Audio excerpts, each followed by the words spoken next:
Hi, இன்னைக்கு பூரி அதுக்கப்புறம் சாப்பாட்டுக்கு ஏற்ற மாதிரி ஒரு சன்னா மசாலா தான் எப்படி ரெடி பண்ண அப்படின்னு தான் ஷேர் பண்ண போகிறேன்.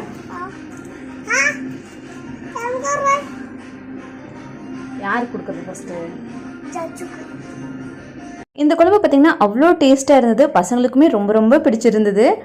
அதுக்கு ஒரு கப் அளவுக்கு சன்னா நைட்டே ஊற வச்சுட்டேன். நெக்ஸ்ட் டே மார்னிங் குக்கரில் போட்டு ஒரு 4 விசில் விட்டு எடுத்துக்கலாம். அரைக்கறக்கு சின்ன வெங்காயம் 20-25, பெரிய வெங்காயம் 2, இஞ்சி பூண்டு அதை வந்துட்டு எண்ணெய் ஊற்றி வணக்கிட்டு ஒரு 2 நல்லா பழுத்த தக்காளி அதையும் ஆட் பண்ணிட்டு வதக்கின பிறகு மஞ்சள் தூள் 1 ஸ்பூன் அளவுக்கு, காரத்துக்கு ஏற்ற மாதிரி மிளகாத்தூள் 3-4 ஸ்பூன் அளவுக்கு, மல்லித்தூள், கொஞ்சமாக கறி மசாலா, அதுக்கப்புறம் பட்டை, கொஞ்சமாக வந்துட்டு சோம்பு, அதுக்கப்புறம் வேக வச்ச அந்த சன்னா அதை ஆட் பண்ணிவிட்டு ஒரு அரை கப்பு துருவன தேங்காய் அதையும் ஆட் பண்ணி மிக்ஸ் பண்ணி அரைச்சி எடுத்துக்கலாம். அடுத்து கடாயில் ஆயில் ஆட் பண்ணிவிட்டு கடுகு, வெங்காயம், கருவேப்பிலை, கொத்தமல்லி போட்டு வதக்கி விட்டுட்டு அரைச்சி வச்சிருந்த கூட்டு வேக வச்சிருந்த சன்னா ஆட் பண்ணி தேவையான அளவுக்கு தண்ணி, உப்பு போட்டு வேக வச்சு எடுத்தால் ரெடி ஆயிடும்.